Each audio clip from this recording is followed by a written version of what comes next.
বয়স যত বাড়তে থাকে আমাদের ভালোবাসার মানুষের সংখ্যা দিনকে দিন তত কমতে থাকে। এটা একটা চরম সত্যি কথা। ভাবতেছেন কিভাবে? আশেপাশে তো আমাদের ভালোবাসার মানুষের কোনো অভাব নেই। আমাদের বয়স যত বাড়তে থাকে আমাদের ছেলে-মেয়ে, তাদের ছেলে-মেয়ে, কত আত্মীয়স্বজন, নতুন, নতুন সম্পর্ক, কত নতুন, নতুন ভালোবাসার মানুষের সংখ্যা আমাদের বাড়তে থাকে। তাহলে প্রকৃতপক্ষে আমাদের ভালোবাসার মানুষের সংখ্যা কিভাবে কমতে থাকে? আসলে ভালোবাসার মানুষের সংখ্যা না, আমাদেরকে ভালোবাসার মানুষের সংখ্যা কমতে থাকে এবং এটা চরম সত্যি।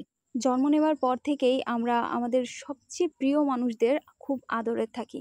যেমন আমাদের বাবা-মা, দাদা-দাদি, নানা-নানি, খালা, ফুপু, চাচা বা মামা সবার কাছে আমরা বাচ্চা এবং আমরা খুবই আদরের।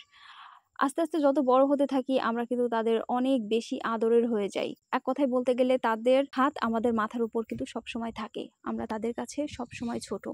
বাচ্চার বয়স ১০ হোক বা ৫০, বাবা-মায়ের কাছে কিন্তু তারা সবসময় বাচ্চাই। ১০ বছরের বাচ্চা হোক বা ৫০ বছরের বাচ্চা, অসুস্থ হলে বাবা-মায়ের চিন্তা কিন্তু সেই একই রকমই থেকে যায়। কারণ একটাই, আমরা তাদের খুব আদরের, আমরা তাদের খুব আপন। আমরা তাদের কাছে কখনোই বড় হব না এবং আমাদের মাথার উপরে তাদের হাতটা হচ্ছে গাছের ছায়ার মতো। কিন্তু দিনকে দিন আমাদের ভালোবাসার মানুষের সংখ্যা কমতে থাকে। আমরা যাদেরকে ভালোবাসি তাদের সংখ্যা বাড়তে থাকে। আমাদের মাথার উপর থেকে ছাদ সরতে থাকে। ভালোবাসার মানুষগুলো দূরে চলে যেতে থাকে। যেটাকে বর্তমান সময়ে অনেকেই আমরা মনে করি যে বোঝা।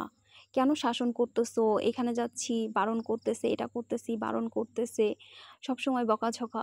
কিন্তু একটা জিনিস কখনো খেয়াল করে দেখেছেন? যে এই মানুষগুলোই আমাদের প্রকৃত আপনজন, আমাদের ভালোবাসার মানুষ। এরপরে যারা আমাদের জীবনে আসবে তাদেরকে আমরা ভালোবাসবো। তারা আমাদের আদরের হবে, তাদেরকে আমরা আগলে রাখবো। কিন্তু আমাদেরকে আগলে রাখার মতো, আমাদেরকে ভালোবাসার মতো মানুষ আর দুনিয়ায় আসবে না। বয়সের সাথে, সাথে আমরা আমাদের মূল্যবান সব সম্পদগুলো হারিয়ে ফেলবো। ভরসা করার মতো একটা হাত আমরা আর পাবো না। এজন্য থাকতে কদর করা উচিত। আমাদের ভালোবাসার মানুষগুলোকে সবসময় মূল্যায়ন করা উচিত, সবসময় বোঝা উচিত যে তারা আমাদেরকে ভালোবাসে।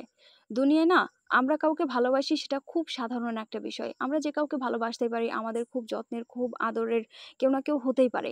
কিন্তু আমাদেরকে কেউ ভালোবাসে, আমাদের জন্য কারো চিন্তা হয়, এটার থেকে স্পেশাল আর কিছু হতেই পারে না। এজন্য সবসময় আমাদেরকে যারা ভালোবাসে তাদেরকে কদর করা উচিত।